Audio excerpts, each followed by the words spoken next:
गरीब किसान का एक ऐसा बेटा जो खुद क्रिकेटर बनना चाहता था लेकिन अपने सपने को कुर्बान करके अपने छोटे भाई को सपोर्ट करता है और वही छोटा भाई आज हमें गुजरात टाइटंस की तरफ से खेलता हुआ नजर आ रहा है। इस वीडियो में हम बात करने वाले हैं गुजरात टाइटंस के न्यू बॉलर अशोक शर्मा की, जिसे उमरान मलिक और मयंक यादव से कंपेयर किया जा रहा है। अशोक शर्मा की स्ट्रगल भरी स्टोरी आप सुन लोगे तो आपको ये मूवी से कम नहीं लगेगी। अशोक राजस्थान के एक छोटे गाँव रामपुरा जो की जयपुर के पास में स्थित है वहीं पर जन्मे थे और उनकी फैमिली वहीं पर रहती है। अशोक का जन्म 17 जून 2002 में हुआ था और इनके फादर एक किसान है। इनकी इस लॉन्ग क्रिकेट जर्नी में दो हीरोज शामिल है। पहले है इनके बड़े भाई अक्षय शर्मा और दूसरे विवेक यादव जो इनके कोच रहे थे। बात करें अशोक शर्मा की तो वो खुद क्रिकेटर बनना चाहते थे लेकिन घर के बड़े बेटे होने की वजह से वो अपने सपने को सेक्रीफाइस कर देते हैं और जिम्मेदारियां अपने ऊपर ले लेते हैं। लेकिन अक्षय अपने छोटे भाई अशोक शर्मा को क्रिकेटर बनाने का फैसला लेते हैं और उनको पूरी तरह से सपोर्ट करते हैं, चाहे वो फाइनेंशियली हो या फिर मोरल सपोर्ट ही क्यों ना हो। फिर क्या था, अशोक शर्मा दिन रात मेहनत करना शुरू कर देते हैं एंड कुछ टाइम के बाद अशोक की लाइफ में एंट्री होती है दूसरे हीरो विवेक यादव की, जो कि उनके कोच रहे थे। अशोक के टैलेंट एंड फाइनेंशियल कंडीशन को देखकर विवेक यादव उनको फ्री में ट्रेनिंग दिया करते थे और सिर्फ ट्रेनिंग ही नहीं बल्कि कहीं दूर पर ट्रायल देने जाना होता था तो वो अपने स्कूटर पर अशोक को बिठाकर ले जाया करते थे। बट सडनली अशोक की लाइफ में एक मुश्किल वक्त आ जाता है, कोविड-19, जब उनके कोच विवेक यादव स्टमक कैंसर की वजह से इस दुनिया को अलविदा कह देते हैं।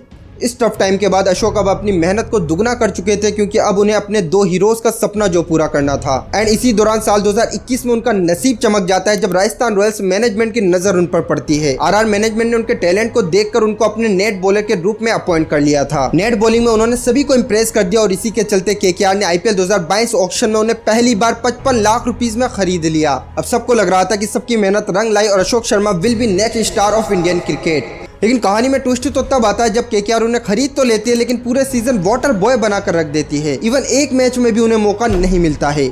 इसी के चलते अशोक आईपीएल 2023 एंड 2024 में अनसोल्ड भी रहे थे और फिर से वो राजस्थान रॉयल्स के लिए नेट बॉलर बनकर सर्व करते रहे और इसी दौरान वो अपने आप को और बेहतर बनाते गए। एंड फिर आता है आईपीएल 2025 का ऑक्शन जहां आरआर उन्हें बेस्ट प्राइस पर खरीद तो लेती है लेकिन एक भी मौका नहीं देती है। इतना कुछ होने के बाद अशोक की जगह अगर कोई और होता तो शायद वो हार मानकर बैठ जाता। बट अशोक शर्मा अपनी मेहनत को इतना ज्यादा बढ़ा देते हैं कि इसका रिजल्ट हमें डोमेस्टिक क्रिकेट में देखने को मिलता है। साल 2025 के सैयद मुश्ताक अली ट्रॉफी में इन्होंने 10 मैचेस खेलते हुए पूरे 22 विकेट्स चटकाए और विजय हजारे ट्रॉफी में भी 7 मैचेस खेलते हुए पूरे 11 विकेट्स लिए थे। अशोक के इसी परफॉर्मेंस पर नजर पड़ जाती है जीटी के कोच आशीष नेहरा की और अशोक का ड्रीम ईयर 2026 शुरू हो जाता है जहां ऑक्शन में जीटी उन्हें पूरे 90 लाख रुपीस में खरीद लेती है। गुजरात टाइटंस ने सिर्फ इनको खरीदा नहीं बल्कि पहले ही मैच में मौका दिया जहां अशोक ने आईपीएल करियर का पहला विकेट भी ले लिया। अब वो दिन दूर नहीं जब लोग उमरान मलिक और मयंक यादव के पेस को भूलकर अशोक के pace and perfect line length के दीवाने हो जाएंगे।